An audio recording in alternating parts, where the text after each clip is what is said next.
that. Is he bringing you a shot of pre-workout too? Yeah, we gonna wind up doing that. You about to get some live stuff. I was about to say, this is fun because we'll see the trajectory of your energy. Like, you chilling right now. Next thing I know, I'm gonna have to slow the audio down. Like, sorry, y'all, he was talking like Speedy Gonzalez. Is that what we're gonna do? Everything like this? You got permission to ask me anything that you want to ask, right? Like, dig as deep as you want to go, and I'll be full transparent with you. You know what I mean? I ain't got no problem with saying anything. Have you done a podcast before, like an interview before? No, I have not. Really? Not one at all? Virgin. This is my first one ever. Tiny, let me give you your flowers while you can smell them, yo. You do so much. Like, you like to amplify and brighten the lights around you. Like, the day that we met and you were like, yo, let me just get a quick shout out with you outside the studio real quick. And it's just like, yo, that's so dope. And that's your energy. That's you. What are you talking about? And that's the beautiful part of it. What we're doing with this interview and this podcast is just a longer version of you doing that. So it's nice to know that we understand each other in that way. This is the same thing. You invited me outside to just be like, yo, this Ava. And now I'm inviting you to the podcast and be like, yo, this Tiny. Homie's dope for real. We about to get into it. So I like that we can connect, knowing that we're on the same page in that way. I appreciate the fact that you're willing to be so transparent. When you think of yourself as a podcast guest, like, just close your eyes and imagine yourself sitting across from Oprah Winfrey right now. Perfect. Well done. What do you hope to come of this interview? Our mission is to inspire, motivate, educate, enlighten, and you are absolutely going to do all those things. But on a more personal note, like, what does it mean to you for anybody that's going to listen to this interview? Hopefully they'll see that, you know, me being a big black dude, me being a fat man, that if you have enough motivation and dedication, that you can accomplish anything that you want to do, right? No matter what runs in front of you, no matter what's, you know, hindering you, whatever problems you got, if you want it, go get it. That's what I want to say. You know what I mean? Let me call Oprah real quick. Let me make sure Oprah know, like, yo, Oprah, listen, this is your next guest, shorty, all right? Because he over here spitting all the facts, inspiring all the folks. Let's go. Okay, I appreciate that. That was me wanting to know, like, what direction we want to head into and what this means to you. To the dome. You snort this? Okay. Yes. Ladies and gentlemen, you've witnessed it here first. Tiny Richardson has now consumed pre-workout. Let's plug it. What is it? Give me the company. Give me all the people. Put it up to the camera. How do we doing that in insane lives? Psychotic. Probably good times. Ladies and gentlemen, you heard it here first. We are about to get psychotic. Yes. You are now popping my Instagram. I'm sorry, you're popping my podcast cherry. I now have I have a pre-workout energized guest sitting next to me, and I'm not gonna lie, I'm a little scared. It's like two of them, right? So Gibbs, I like to really work on making a comfortable environment before we even start the real interview. So I'd love to hear from you. What are your thoughts on the fact that we're interviewing Tiny? What do you hope to come of this? Have you ever done an interview before? What's up? Nice to meet you. Nice to meet you too. I have not done interviews before. Yeah, two Tiny versions. is definitely the person to interview though. And I'm going to try and keep my smart ass comments to a minimum because I love this man. I love him too. Inspiring. I just don't do the lovey-dovey stuff with him. Stop looking at my nipples. I'm sorry. Yes. Mr. Richardson. Ms. Michelle. Thank you very, very much for joining us today. It's my honor. Oh goodness. I'm humbled. Really. It's a privilege and an honor to be able to sit and invest this time and energy into diving deeper and wanting to understand what's truly beneath your skin, you know. Wanting to know what happened that made you this ridiculously positive, impactful, inspirational, empowering person. I hope you see yourself that way because you just made a face. And listen here, buddy, okay? It's the truth, and you know it deep down inside. I don't really. I mean, I see myself as just a normal fat man who's just trying to do good things. You know what I mean? I want people to realize that they do a lot better than what they need to be doing right now. You know what I mean? Tiny, Ellen DeGeneres calls your cell phone and says, Mr. Richardson, I've been hearing about you. Tell me why I should bring you onto the show, interview you, and give you money to invest into your gym. First off, I was like, oh, wow, thank you for calling me. And second off, I'd be like, I don't know why. Like I'm literally a normal dude, right? Like, I have health problems. I'm fat. You know, I don't find myself all that types of attractive all the damn time, right? I like, but Where's Robin? Where's Robin in here? Robin. She's gonna yell at me. It's Go for ahead. real. Like I look in the mirror and I see a normal person, right? All I know is that my goal and my drive is what makes me sort of stand out, right? Because I want to lift heavy weights. I want to sit up here and you know, have a certain goal that I want to keep on reaching for, and I want everybody to sit there and do the same exact thing. So it's like I think that would be the only reason I would be able to come on is in order to tell somebody else that they can do better than me. You know what I mean? Like that's it. Mm-hmm. Tiny. Yes. What types of obstacles have you gone through that could have stopped you from thinking and operating that way? No. What about the people that face these obstacles and they do choose to give up instead of push through? How far back you want to go? Let's go to the beginning. Here we go. Transparency. Here we go. I can literally go back as far as remembering being a child, whereas my dad said I ain't going to mount the shit. You know what I'm saying? I was. He was a tough nut. He was 17, and my dad he beat your ass and all that good stuff, right? And freaking one shot. I remember I got thrown out the house. I had to sleep in a bus during the wintertime. I got a D on a report card. Right. But Discipline for real. yeah, you know what I mean? And he that was one thing I gave him, right? He was a correction officer. This man stood a head taller than me. And like I stand at 6'2" right now. He's probably 6'4", 6'5". I weigh in at 430 right now. He couldn't get weighed in. He had to go get weighed in on the cow weights, right? So he's about 500 plus, right? And when I say that this man was a correction officer with them big old thick correctional belts, that's what I got my ass whooped. And he had no aim. It would land on your face. It would land on your back. It would land on your stomach. You was abused. You know what I mean? Wow. The thing was that it took me until I got out the military to realize he was trying his best in order to make, you know, somebody strong. He didn't know what the fuck he was doing, right? But he was trying his best. You know what I'm saying? And Right. I gotta give him his props. So it's like that was one thing that could have steered me the wrong way. Could have been one of those children like, I was constantly beaten and I'm just gonna go out here and sell drugs and da da da da. And I decided not to. In fact, he scared the shit out of me to keep me from selling drugs. Right? He said if I ever got locked up, that he was gonna spray mace in my jail cell every night if I came to his jail. So that's what it scared me out of. Wow. Okay. All right. So that would probably be the childhood. Being bullied, I remember. Well, I'm sorry. I don't mean to cut you off, but just for the sake of keeping the dots connected, tell me where your mother comes in throughout all of that. My mama was quiet. She's the typical little short, 5 foot, under 5 foot, damn near, right? And I loved her to death, right? I think the worst ass whooping I ever gotten was from her, right? She turned around. I got her so mad one time. She took a loaf of bread, right? She reached back and landed on a loaf of bread and went whack right over the side of my head. And I was just like, Mom, why are you hitting me with a loaf of bread? She picked up a loaf. Go make yourself a sandwich. I hate you right now. Get away. Oh my God. Why you hit me with a loaf of bread? She was always saying I could be whatever I want, you know what I'm saying, and trying to push me forward. So she was a lovely woman. So what was it like having that dichotomy? Your father saying like you're not gonna amount to shit, unfortunately, saying those things to you, treating you the way that he treated you, but then having your mother on the other side be like, no, you're gonna be great, don't worry. It almost didn't give me a middle, you know what I'm saying? And it sort of screws me up because I'm dating a woman right now, Robin, and she has a little one that I'm learning my middle ground with, and it scares the shit out of me because I want to be a good daddy. And it scares the shit out of me because I'm learning how to build this little middle of me to try and keep him in order to make him realize that there is middle grounds. And it's terrifying. It's terrifying as hell. Right? But yeah. Masculinity and femininity have become such taboo words. And, you know, when you strip away all of the taboo cliche stuff about those two words, it's true. There has to be some sort of balance, regardless of the fact that you are the biggest, toughest, most intimidating man on the planet. Every man has to understand that there is some aspect of feminine energy inside of him and how to acknowledge that, how to tap into that. So it's beautiful to hear that despite your experience, you know that the middle ground exists and you want to figure out how to master it. Yeah. Oh, Robin, stop.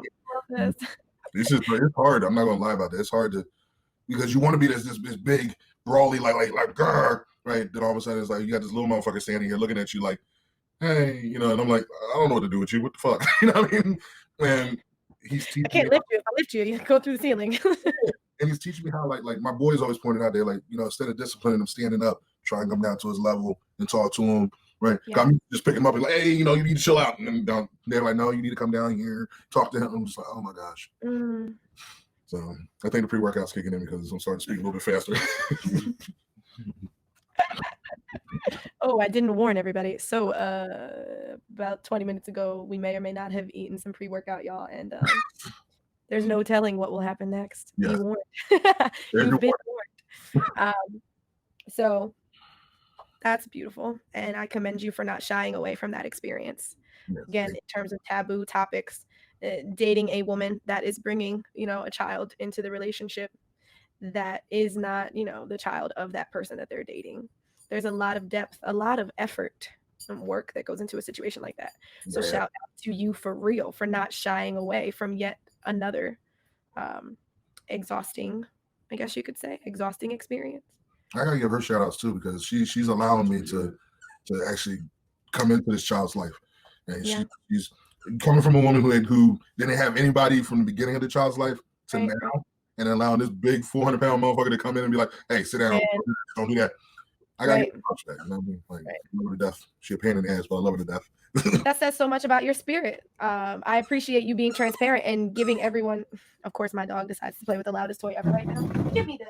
Seriously, shout out to Robin.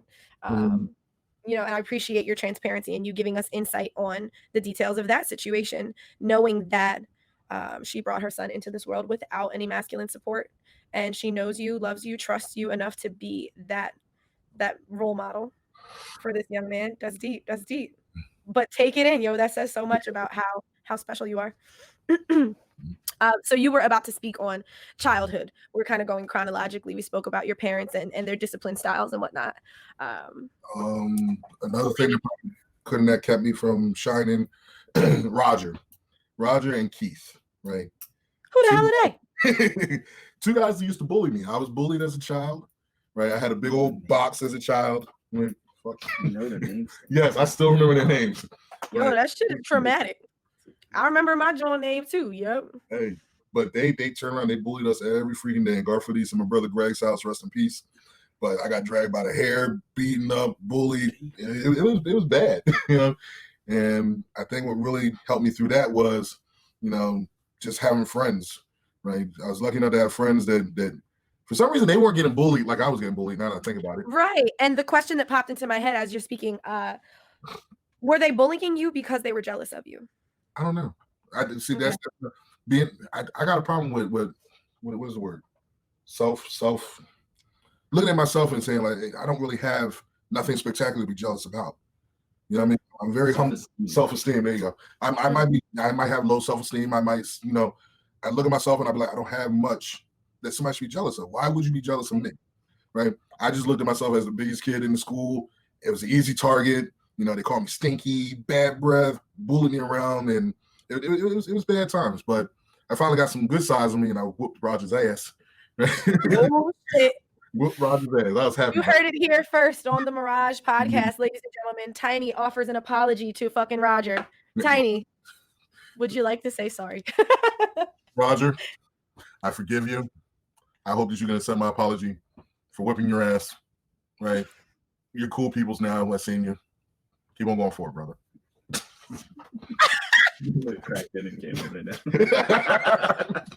Oh, man. Oh, that's good stuff. Okay. So, sorry, Roger. When I was younger, they called me Dragon because I had a little bit of a temper. It took a lot to get to it, but I did have a temper. There were some things I've done in my past that I'm not too, what's the word for it? Not too proud of your actions, kind of. I'm not too proud of my actions and all that different stuff. Don't worry, I didn't take no pre-workout. I got you on the The words and stuff.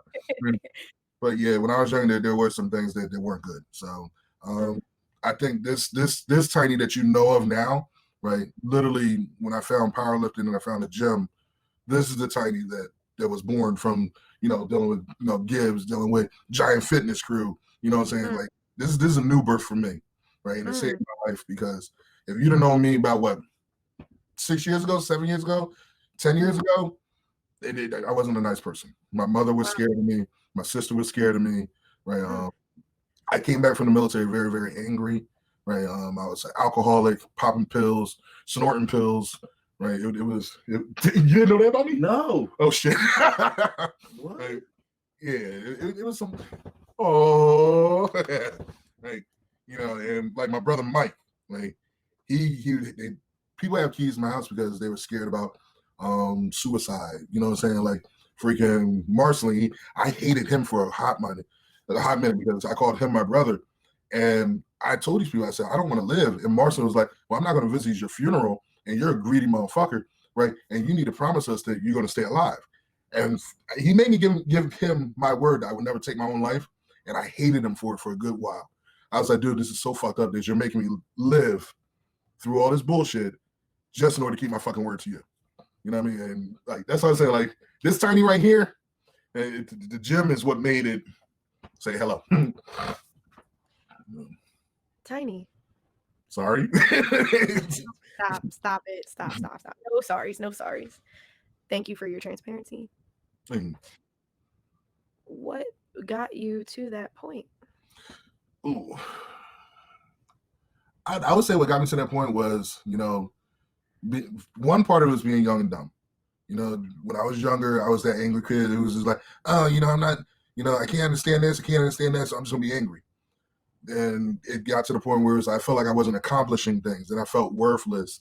Then I felt like, you know, like, what's the point of living? I'm taking a space, you know, right? Like I had all those thoughts to me. Then when I came back from the military, it was like, I didn't feel like I completed my job. I felt like I got kicked out on the medical, right? I felt I wasn't worthy of it. When they throw you out of the military, you feel like a trash bag, right? So I came back angry as fuck. I was just like, I didn't know what to do. I was drinking, and I said, fuck it, I drink, take these pills, pop this, pop that, you know what I mean? And my brothers, they noticed it, and they said, yo, like, dude, you can't be doing this. So it was a lot of shit that went through my head at that time. I apologize if you already said this, but are you willing to share what the exact like medical reason was that they decided to stay home? Check me out. Yeah. The medical reasons I have is a bad back, 2 bad knees, PTSD, right? I got bone spurs, no cartilage in my knees, torn ligaments when I got out in my knees, disc degeneration in my spine, right? Arthritis. So got a shitload of shit. These are all things that the military was aware of. Well, I got screwed up through the military, and that's what wound up making me have to get out. So, because I remember we were in Iraq, and I jumped off the ledge the wrong way, and it popped my knee. And you're not allowed to be a little punk, so they suck it up and keep on marching. That's all right, cool, right? And then all of a sudden, so limping caused this knee to screw up, and this knee caused my back to screw up, and stuff just was snowballing after there. So, would you encourage anyone to join the military? Knowing what you know, going through what you went through? Would I tell somebody to join the military right now? No. Right? Just all the crap that's going on, right?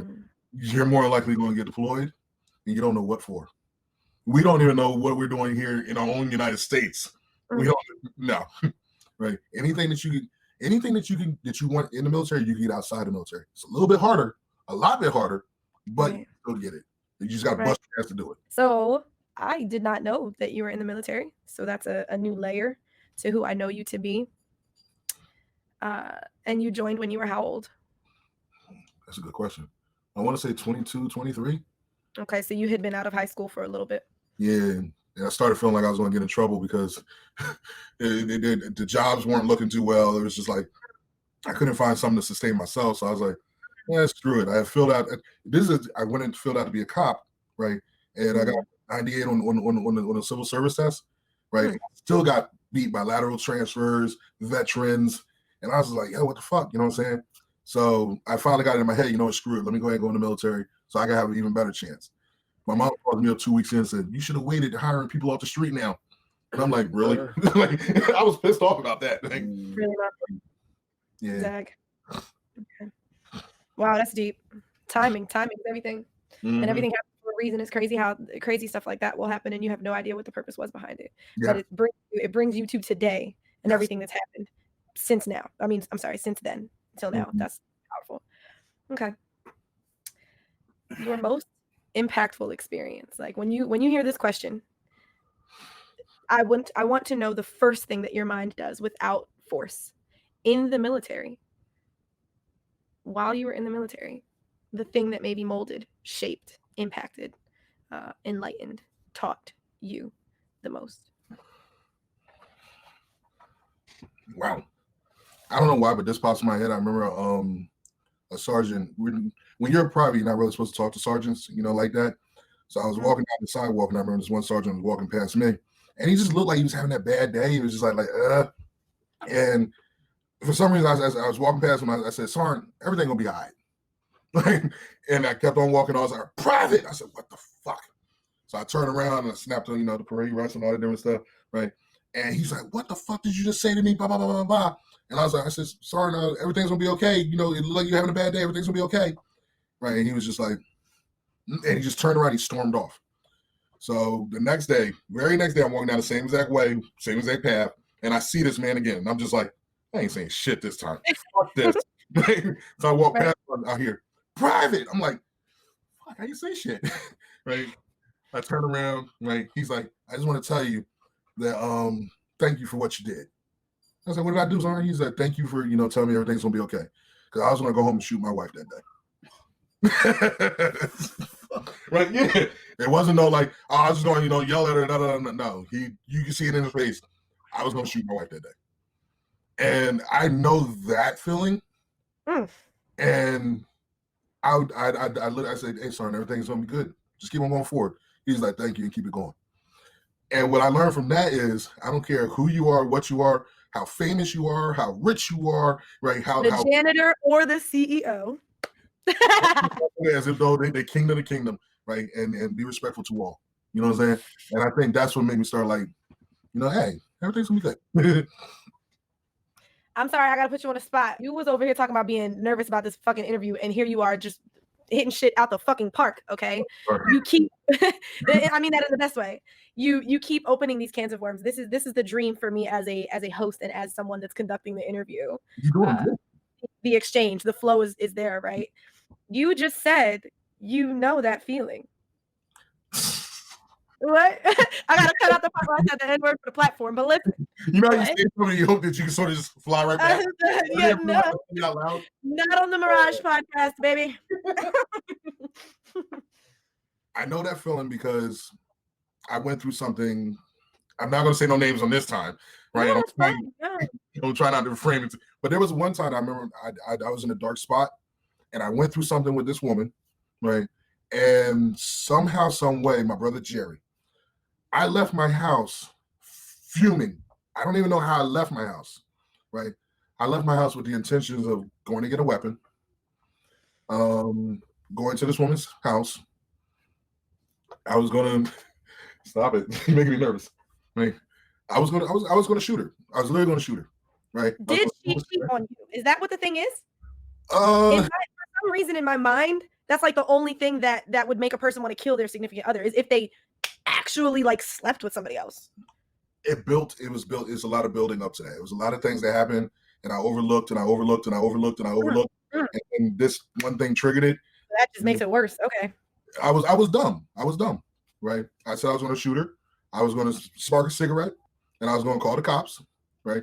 And I was going to wait for the cops to get in and be like, "Hey, I died. There's a weapon. There's her body. There's me. Let me finish my cigarette, and I will go freely." Somehow, some way, I wound up at my brother Jerry's house, crying in this man's arm. And I don't know how the hell I got there, right?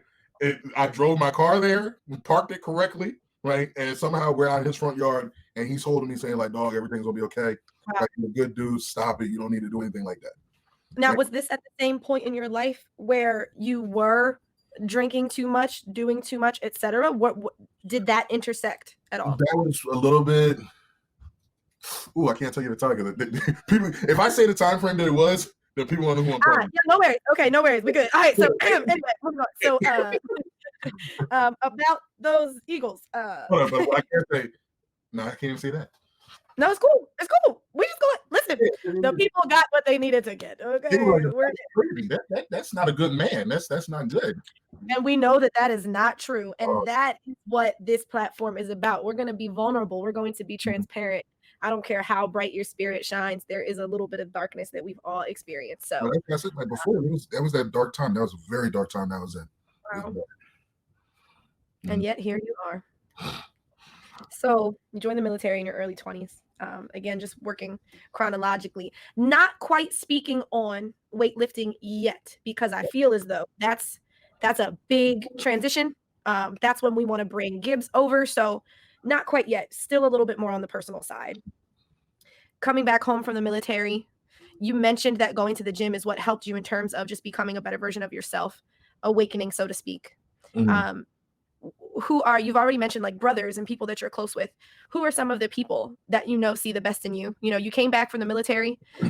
You mentioned your brother, and please tell me his name again, that promised you, or that you had to promise that you wouldn't kill yourself. My brother Marcelin was the one, we call him Darkness, right? He was the one who made me make that promise, and today I say thank you for that, right? My brother Mike, he's till this day, he's still checking up on me. You know what I'm saying? And like that's one thing, like I wish people would realize how important it is to call and check up on a friend, to call and check up on, somebody that you think, even if you don't really know the motherfucker, hit him on Instagram and be like, hey, you okay? You know what I mean? Yes. My brother Greg, rest in peace, man. I wish he was still alive today. Like he had a big impact on me, right?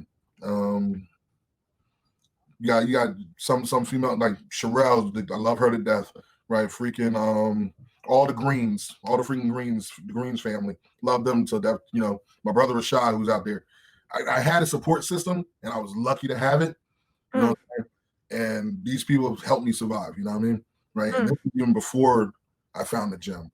Right? This is just literally coming home, still being a drunk, still drinking too much. And luckily I came home and they were there. Because I don't think I would be here if it wasn't for them. So tiny. About how long ago did you start getting into weightlifting? Dun dun dun. We've been lifting for what? 4 years? She said you. No, that's what I'm asking. Don't give me all the credit. We've been 4 years? Not even close, bro. Bullshit. Not even close. How long? Not long at all. 3 years? No, only a couple more recent than I realized. So okay, this might have been shorter than what I thought. It's been 2 years. 2 years, you said? At least 2 years with them. 2 years. Probably another. I got a trophy from 2016.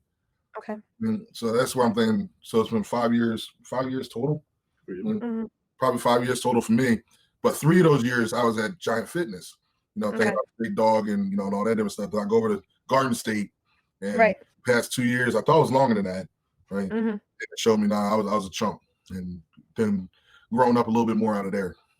So it's been, I want to say about 5, 6 years. So what inspired you to officially get started 5, 6 years ago? I don't know. It's like my boy Alon, right? He sat there and he showed me this video of CT Fletcher, right? With the Hulk, right? And he's bench pressing 405, right? And when he said smash, Hulk smash, yeah, Hulk smash, yeah, that joke. That was right. And I had already been lifting, right? So I was like, I'm repping 405 already, and I was like, oh snap, right? And then all of a sudden, my boy Rich, right, with Combat Neutral, right? He turns around, he said, hey, we need somebody to bench press. How much do you bench? I said, I was hitting the 5s. And he's like, it's 5s. Hey, come on to the team. Let's go. And that's why I wound up going over to Powerhouse and playing with them a little bit. And then that's where that came from. So what gym, what phase of this portion of your life is James Gibson associated with? The last 2 years. Yeah, I would say that. Yeah, because it was a couple months before. No, I think it might be 3. But that's what I say. I'm pretty sure it's 3 because you was with the other ex. All right, sorry. Wait a second. What the hell? Hold up. The hell just happened? Yeah, I'm thinking that's how we manipulate the timeline, by the exes. A little bit. It helps out. I got bad memory. That's what I think. I spent time out with Robin, and you was here when Bodybuilder was here. Yes. Maybe you just didn't tell me about her either. I don't remember. No, I'm not sure about her time. But yeah, 3 years. Yeah, 3 years. That's so ridiculous. Yeah, I get stuff lost by bodybuilder. Like, shut up. Oh man, that's funny. I'd like to speak on your journey in terms of gymming, weightlifting, what it means to you. But I understand that you and Gibbs are close and you kind of share that journey and exchange experiences in that way. So I would love to invite in James Gibson, everybody. Bring it in, bring it in. Let's go, James. Woo! Give me. Just let me just edit, get your name in here and everything. Oh, you guys are so cute. Screenshot. Watch out, Robin. James, I appreciate you joining us. Just so you know how important it is that you're here, how happy I am that you're here to speak on the gentleman that's sitting next to you.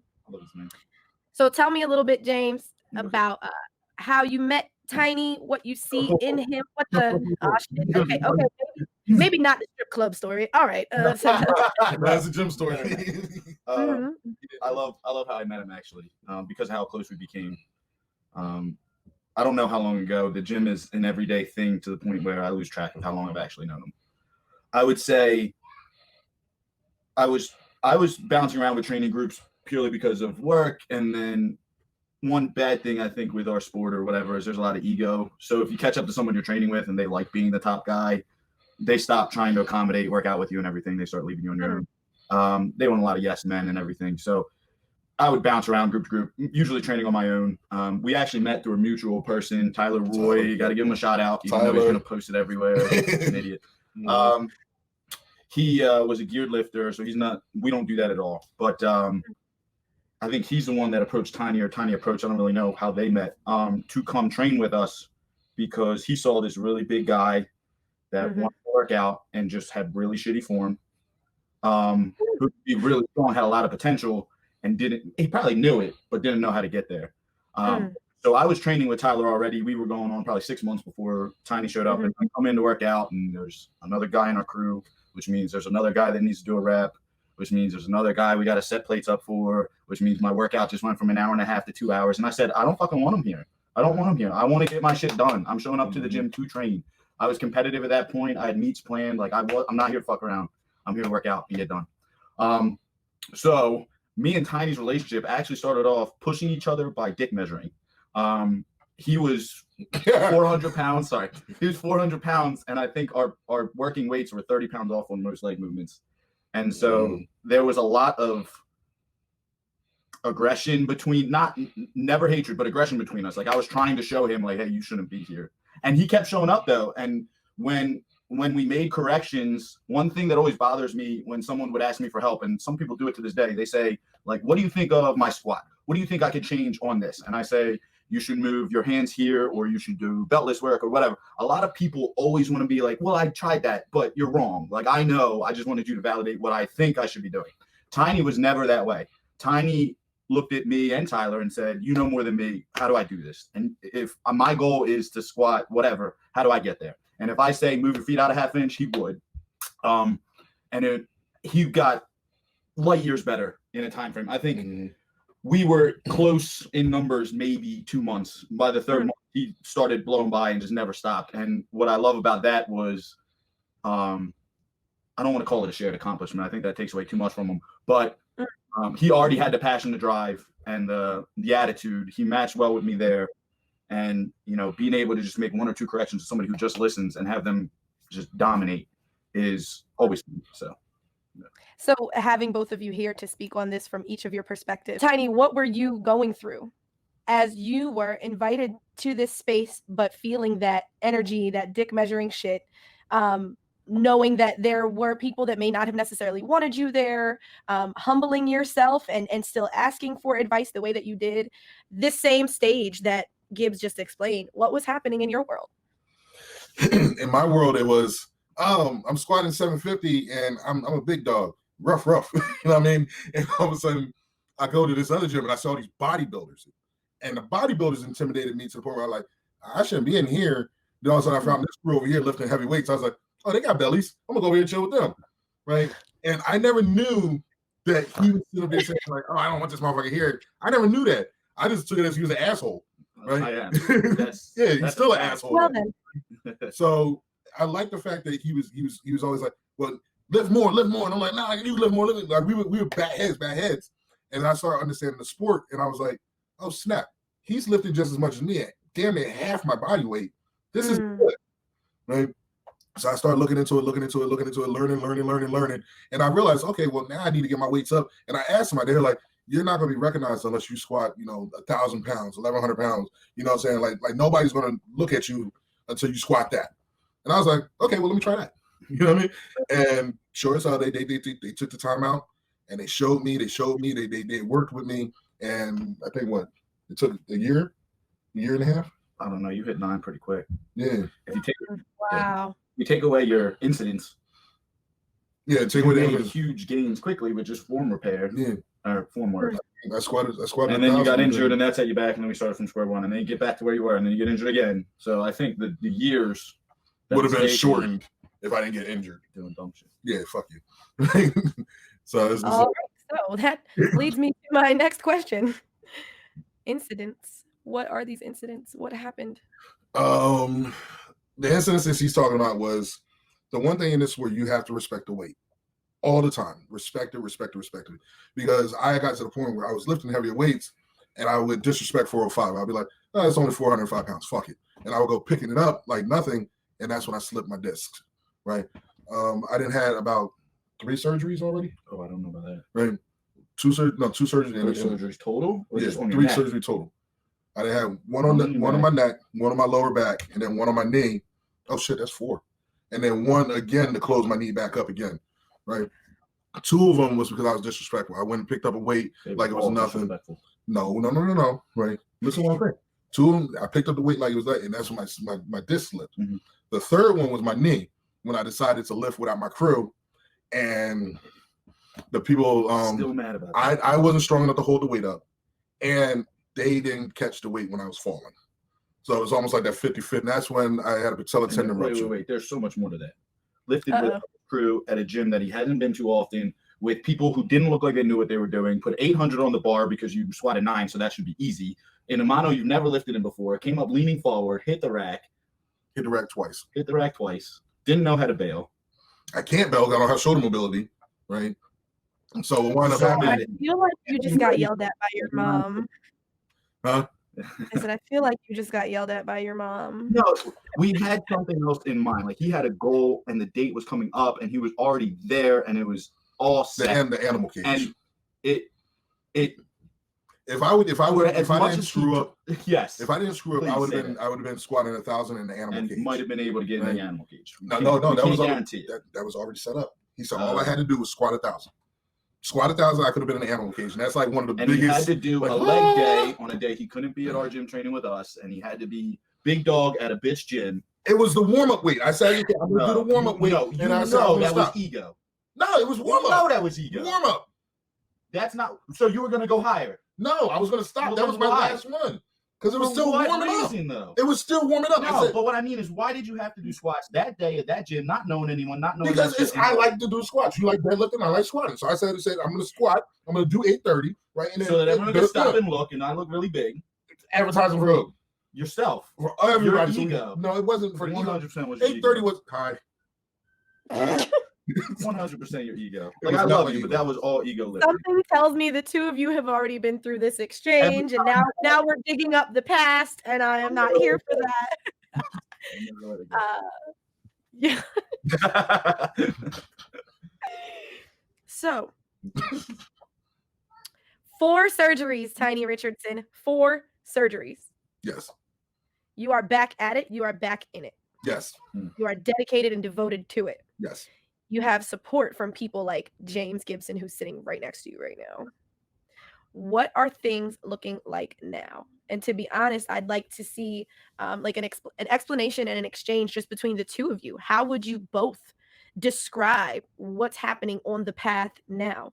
Whether it's the equipment that you've acquired and what you're doing with it, whether is there a business plan in place? How do we keep Tiny from getting hurt again? Simple answer: don't go doing shit you're not supposed to do. It's like, no, I'm kidding.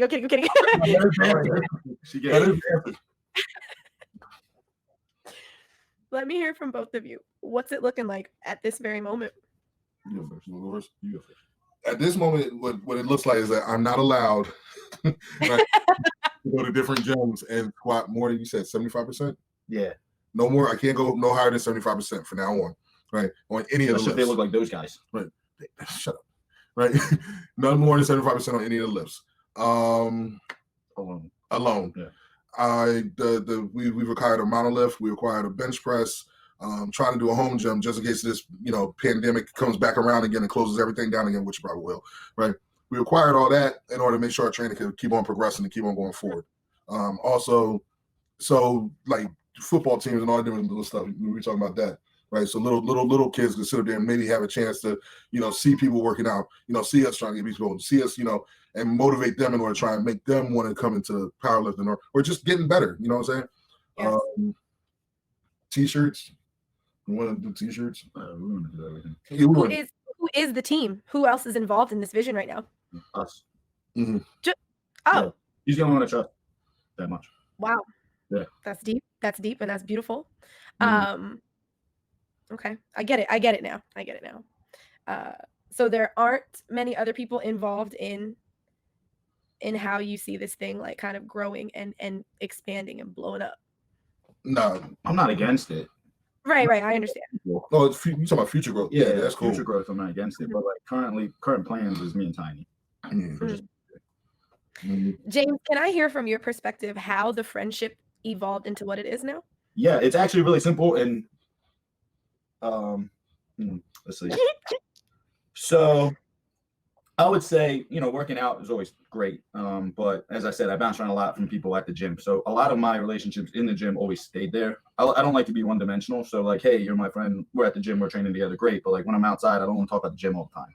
And that's a lot of people who are in our sport. Like if I were to meet up with someone for lunch, they're going to tell me how their squat progressed last week. And honestly, I don't care that much about most people. So it would be really recent. And I don't know, it might seem more recent to him than he knows. But he was always a decent friend, a good friend, someone you can call and talk to, and I really appreciate that. But it wasn't until I have the current situation I'm in, which was acquired a house that needed repairs, and they grew more than I thought they would. Of course, the deeper you get, the more you're like, well, I'll just do this too. And there were a lot of times where it's just me and my parents who are older, and I would need someone to help because the strength's just not there when it comes to them. And he was absolutely hands down the only person that I could call, and in 10 minutes would be there anytime, as long as he was free. And, there was always, you give people a week or whatever, and they'd still let you down, but Tiny was that day. And anyone who does that for me, I'll do that for them. At least I hope I do. And what happened was because of the stress of a house too, though, there were nights where it's like, yo, I just want to come bitch and vent about life. And we started doing what I call, I guess, garage time. Yep. And so he's like the guy I want to see at the bar after a long day and talk to. We just both don't drink. So the gym. We don't drink? Not often. Okay. I would say like when the relationship became more of the friend outside who I also train with is when I became really close with him. And I like how he pushes me out of the comfort zone. A perspective on life I've had, he brought the positivity in there. Other people have backed him up since then, but so he'll challenge you to be more positive too. And I like that because in this day and age, it's really easy to be negative, and then everyone just says sorry. You better stop thinking that way. And Tiny's definitely not there. Tiny, what did you see in James that afforded him your care and your loyalty? No bullshit. That's exactly what I saw him. I saw a man who actually stands up and says what's on his mind. Right? He doesn't sugarcoat it for nothing. He speaks my language. Right? Whereas I don't have to, what's the word? Damn, assume what he's saying. He comes out and he says, look, fucktard, this is what the fuck it is. You're Oh God. And I'm just, you should hear the language in the gym. It's and that's soft. And I needed that in my life because I was used, like I said, military is like straightforward. You're this, you're that, da da da da. And he helped me reconnect where it was like, oh, okay, so that's what they're talking about. Oh, so this is what this means. Oh, so this and that and this. Right. And then he also, the fact that, he was willing to take his time out in order to say, hey, we feed this way, do this, do that, do this. Right. Okay, cool. So it became a team. But at first it almost like it wanted to become a team, but then we tried to stay away from that word. But then also it turned into like just brothers. Like I got one more thing. I made nationals. I had to cut weight because I did not do what I should have. So we got to talk about the story. Because this connected us on the level that. So I'm cutting weight. Not doing too well at it. So I'm doing water weight last probably 2 days. And just to clarify for the people that don't speak this language, by cutting weight, you mean you needed to come down in the pounds, correct? Yeah. So like I was weighing 238, but I had to weigh 220 in like 2 days. Wow. He's competitive. I'm competitive. I had made nationals. That was our goal. He couldn't do it because he hurt his knee, but he would have been there as well. So I'm a little scared of what direction this story is heading in. I'm not all quite homo, sure. going in the all homo direction. Good. Don't worry about it. So he's there to help me compete, to support, because we were a team, the three of us at that point. But the other gentleman was competing as well, and that's what I mean by Tiny coming out as the guy that has your back, even when inconvenient or not, he's going to be there.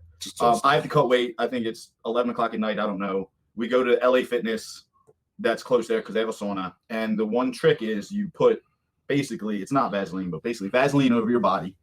You sit until you start sweating through the Vaseline, and then you have to run out and scrape all the Vaseline off, dry off, and then reapply. With a credit card. With a credit card. So the more your body you cover, the better you do. So this man helped me out when I'm there and, tidy whities, needing to get Vaseline off my legs and back, all while being depleted for 2 days of not eating, not drinking, and sweating. So I basically want to die. I'm leaning against the wall saying, I don't fucking care anymore. And he's there reapplying, going, no, you got to get back in there. You got to get back in there.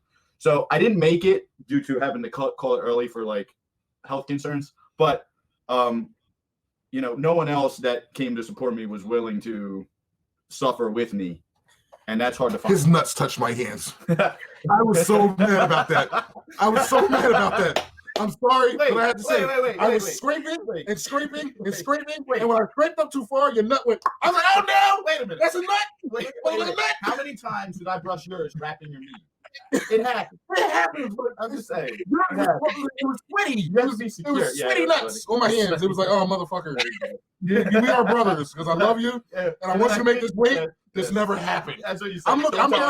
I'm down basically on my knees looking up at this man like, this never happened. Don't you tell no one. And then the fucked up part about it, we just told the whole podcast. Yes. The world needs to know. That's what brothers do for each other. That's right. If you're not willing to do that for me, I don't have your back. Man. Precious nuts. Oh my goodness. Yeah. It gets. I don't want to use the word intimate. It does. When you have somebody wrapping your legs and your nuts are right there, it's like, oh, sorry, it's your nuts. Yeah. Pardon me, gentlemen. I have to have a word with my viewers and listeners. Disclaimer. I'm sorry that I did not warn you adequately enough about the direction in which this conversation would go, guys.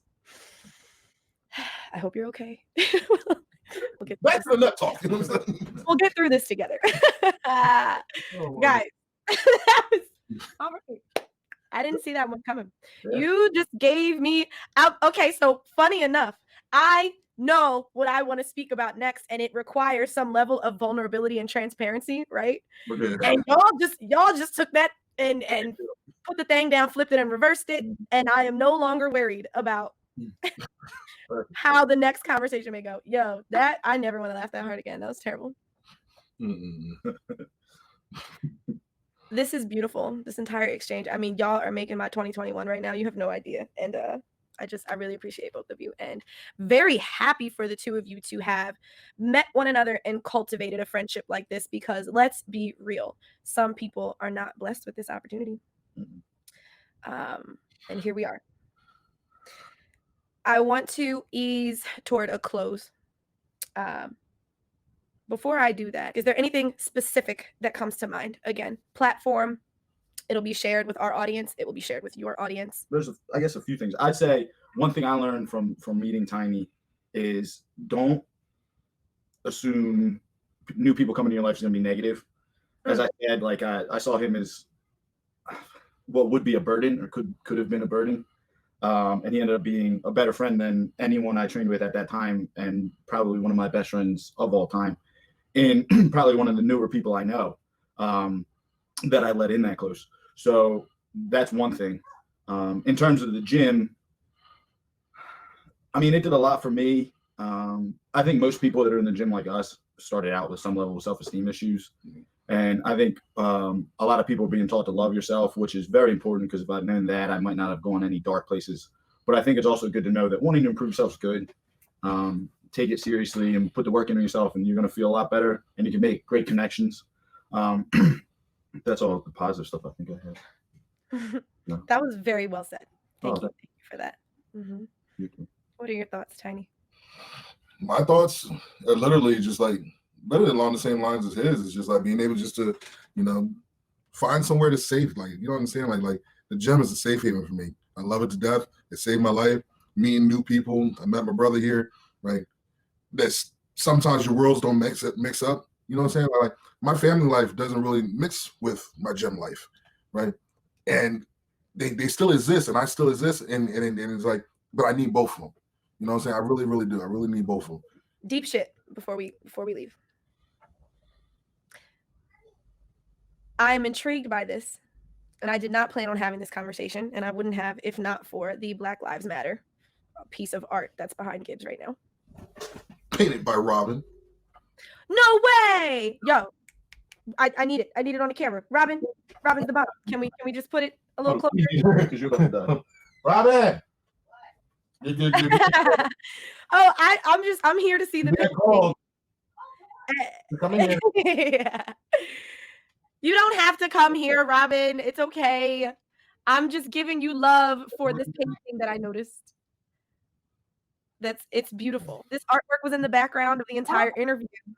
And I was about to use it to start a conversation. And Tiny was like, yep, painted by Robin. So here's the artist. And we just have to acknowledge how talented you are and how beautiful this piece is. I love it. Oh, thank you. Yes, you are more than welcome. Thank you for popping in. I appreciate it. Daylin, come here. He was dancing. Come here, Daylin. Who's this handsome young man? This is my little man's. Hello. I don't know what's on his face. What's on your face? Probably a drink. Say hello. Hi, handsome. He is so precious. Shout out to you, Tiny. You're doing a phenomenal job, man.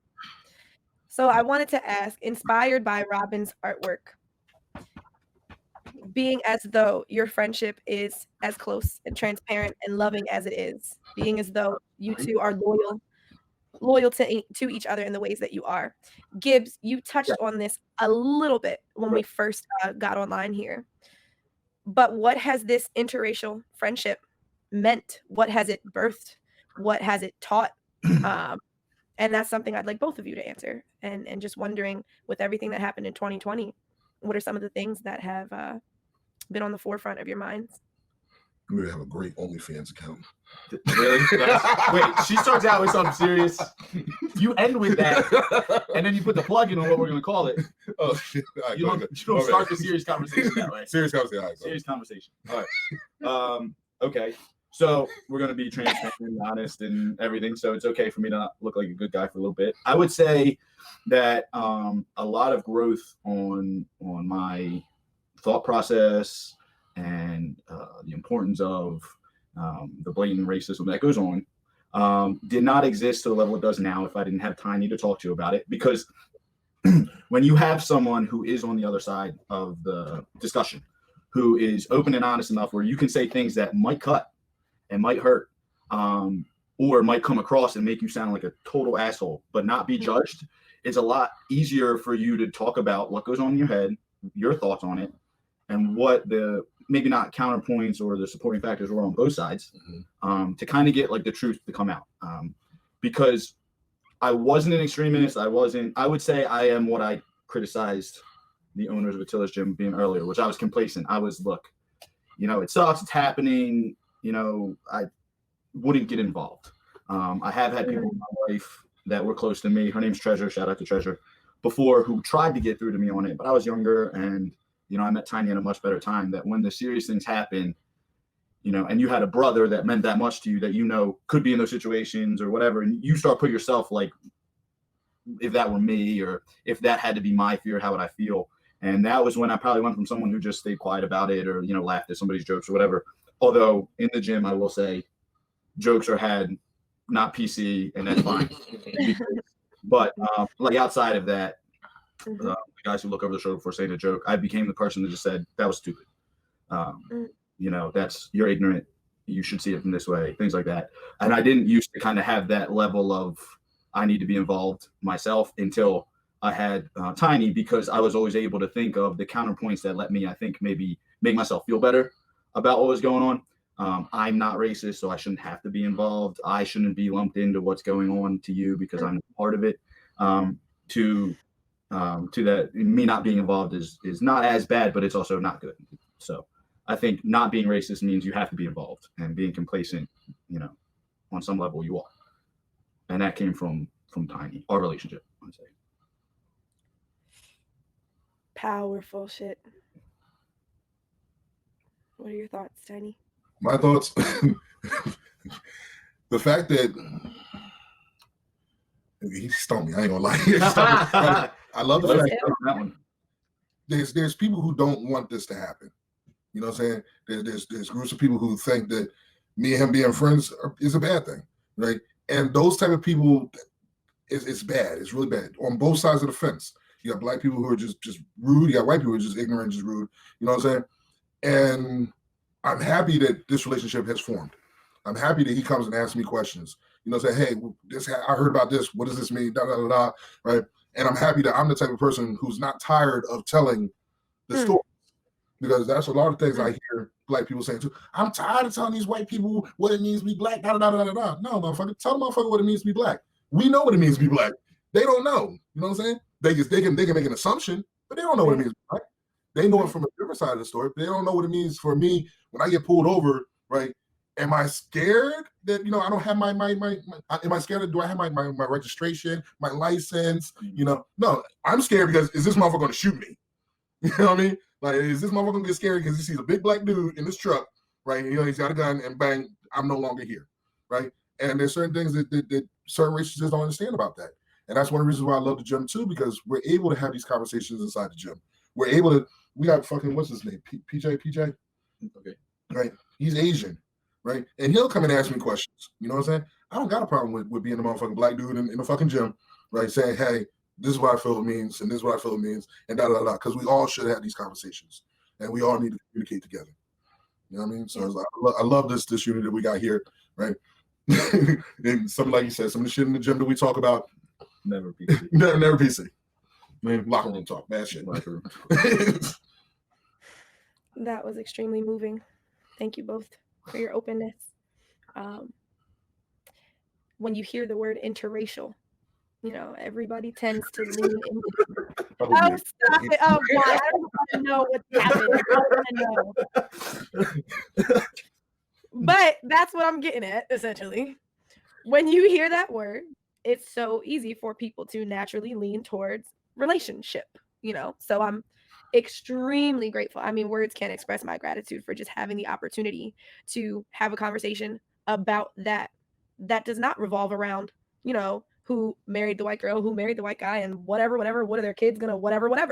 That's that conversation. Yes, it's there, but then we need to talk about the platonic connections, the entrepreneurial connections, these friendships as well. So I gotta just give you guys kudos. It's because of who each of you are at your course that you are sitting here right now, that you are as open as you are, as honest as you are. It's because of the friendship that you've cultivated. Tiny, it's because of the work that you've done to become as powerful and inspirational as you have. Mm-hmm. This is why y'all are sitting in this room and I'm sitting here like, gotta have more of this. It's gotta be magnified out here in the world. So super, super grateful.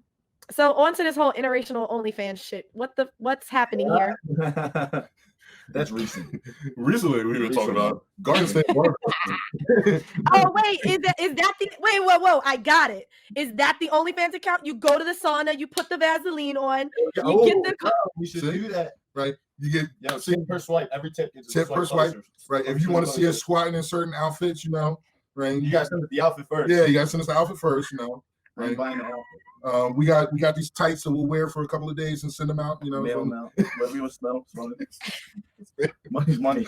We got to build a gym now. Yeah, come on. I got a little one coming, so hey. Yeah. So you mentioned you're getting all the equipment, the garage. That thing is supposed to build and build and build. Do you foresee yourself like getting to a place? Do you have your own gym? Do you have people who are members coming in and working out in your space? Is that the vision? That's tough. I'm like more of I'm not a no to it. It's not a no for me, but to say that's the goal, no, I think our goal really is just pursuing the passion that we have and having the best environment for that for us. And if people want to be involved and they fit, great. the whole it's going to be a business plan to be a gym and charge people to come in, probably not. I know we're both passionate about it, so would we train out of there? Like, hey, come perfect your form, everything? Absolutely. I think we'd both be really bad at making that a business. We're very loving people, so anyone that shares our passion, we just want to push them. So it's always great. But maybe that's when we put it on social media more. So I wouldn't say no to it, but I think that we're looking at each step, and the step right now is an environment for both of us to cultivate, be as strong as we can. Right. And I love having the opportunity to have you explain it in that way, because regardless of what happens with it in the future, whether it's small scale, medium scale, large scale, now people have heard what your mission statements are and how passionate and honest you are about what you're doing. So that's beautiful. All right, give James a big hug. Thank you. No, baby, don't grab my nipple. Thank you so much, James. Seriously, you are an absolute. You're so welcome. You're an absolute gem. So we're gonna wrap up, Tiny. Yeah. We didn't talk about these videos you be making, bruh. Okay. You are so talented in so many ways, and I love that the mission that you put out there is like, yo, people. This one hit me hard, man. Again, I grew up not knowing who my tribe was. I was homeschooled for way too long, and then when I was done being homeschooled, I encountered entirely too many people that hated me for no reason. So I'm out here like, yo, who's my tribe? And then I'm scrolling on Instagram one day, and Tiny posts a video, and he's like, hey, yo, listen, fuck all the fancy shit. Can y'all just be nice? What the hell? Like, just. I don't understand. Why are we being mean? Why are we putting out negativity in the world? Why wouldn't we put positivity out? Well, who are you people? Can we just please? So simple, so to the point, so impactful. You are a part of my tribe in that way, and I appreciate you. Here on the Mirage podcast, I know, right? Oh, my ribs. Here on the Mirage podcast, I want to set you up. I want to set you up just like this. This is scary looking. No, what you want me to do? Just that. It's you, it's this camera, and it's the one person that is listening to you speak starting right now. Wow. What is your public service announcement, Tiny Richardson for president? You're in their face. Get in somebody's face, yo. What are you doing? PSA to everybody, I can sit and say, this is your boy Tiny Richardson, right? I love y'all, right? If nobody I'm sorry, wait. It's James' fault. It's James' fault. I love that face. We're gonna blame James. All right, go. I had to delete James' name on the bottom of the thing. Oh Jesus. Do it better this time. Do it better. Rewind. Right. I can tell you right now, this is your boy Tiny Richardson, and I just want to tell you that I love you. If nobody else has said this to you, I love you. I love you. I love you. I love you. And I want you to realize that so many things are out there for you. You just got to work and grab for you. You just got to keep on going. Just reach for it. There's nothing that can stop you. There's nothing in your way that can hold you back. There's nothing that can be chained to your ankles that can make you stop. The only thing that can stop you is you. And realize that you're stronger than anybody in this motherfucking world, right? You're stronger than anybody or any obstacle that could come your fucking way, right? Sorry for cussing. But on a real talk, just realize that if nobody's said this to you, I love you. And I hope that you keep on driving forward. And I hope that you keep on going forward. And I hope that you realize that you're better and you're stronger than what you think you are, right? Greatness is upon us, and let's just keep on going. In this fucking world that's all screwed up today with all these political shit, with all this, COVID stuff, stay safe, stay strong, keep on going forward, and just realize there's nothing that can stop us, right? The most stupidest thing that you can do is sit still, become stagnant, and not move. Just move. Just get up there and freaking move, right? Because we can create so much. There's love that's hidden in this world that we need to find again, because we all are sort of forgetting it, and we have to learn how to love. We have to learn how to stand by each other. Black, white, Asian, Martian, who cares? Love everybody, right? Because that's what we need nowadays. I'm okay. I'm all right.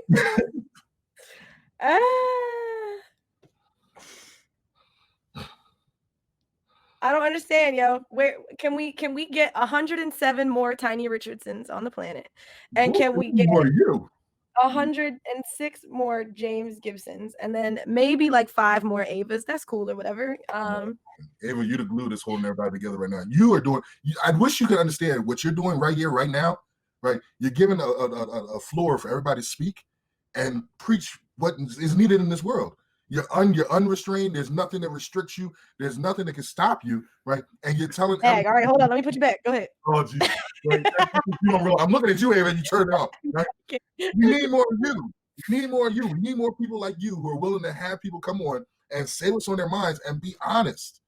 Be honest. Some of the shit that was said today, it was some bad shit and some good shit, but you ain't shut me the fuck up, right? And I'm happy that you didn't do it, right? I'm sorry. You didn't shut me up, right? And I'm happy that you did that. You know what I mean? That's what we need. We need communication. We need to be able to speak. We need to walk. I don't understand why we can't walk past each other anymore and say hello, hi, hey, you what's good? up? You know what I'm saying? Just keep it trucking, right? Nowadays, it's like you say the wrong fucking one word wrong, and you're enemy. You're an enemy. You need to die. You need to burn in hell. No, love. I don't care what religion you are. I don't care where you came from.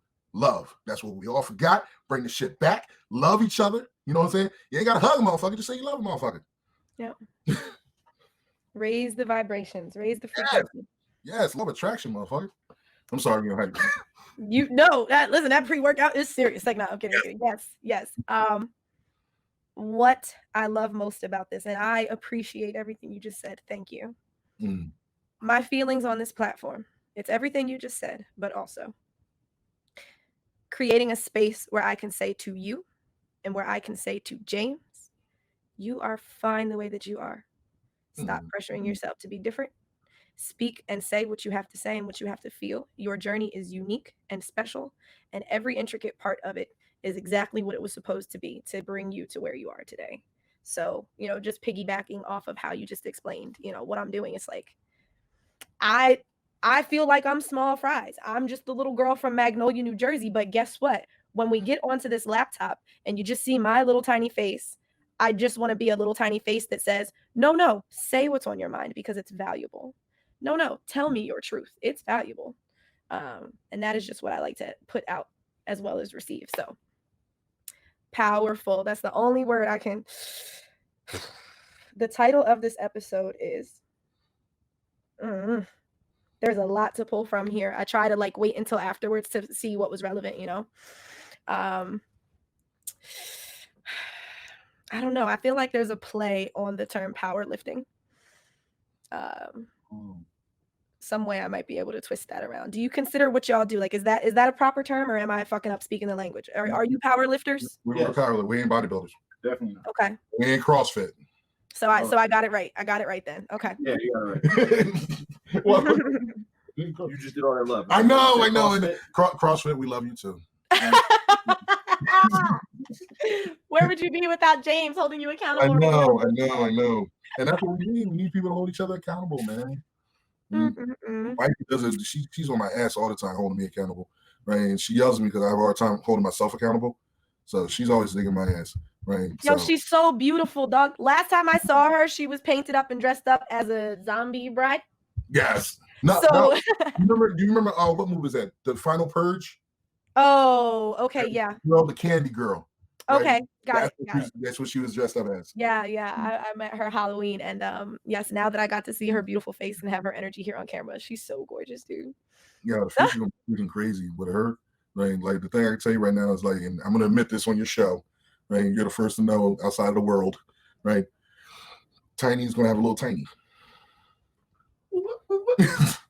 Gibby's gonna be an uncle. Yeah, Gibby's gonna be an uncle. Tiny's about to have a tiny, right? You need to tell me what you are saying right now. What are you talking about? Hold on. Put it out there. Oh man, I ain't got it here. I just had it. No, here you go. There you go. Where's that? Oh, 2 seconds. I'm reaching for it. Oh, it's falling. Don't put me on big screen. It makes me nervous. Yeah. For the longest, I've wanted a child, and that's him. I'm hoping it's a him. If it's a her, it's just as good. So better. It's better. I know. But yeah, this is she didn't came in and she didn't change my life up a lot. And she was like, "Are you gonna tell everybody?" And I was just like, "Yeah." You know what I'm saying? So she's the woman who's giving me a child. So she means a lot to me. She means the world to me. We went through some shit, but she means the world to me. Tiny. That was so beautiful. Congratulations. There's no word for that. There's no word for congratulating you. I can feel how joyful and elated you are. There are some people. Okay. All right, that too.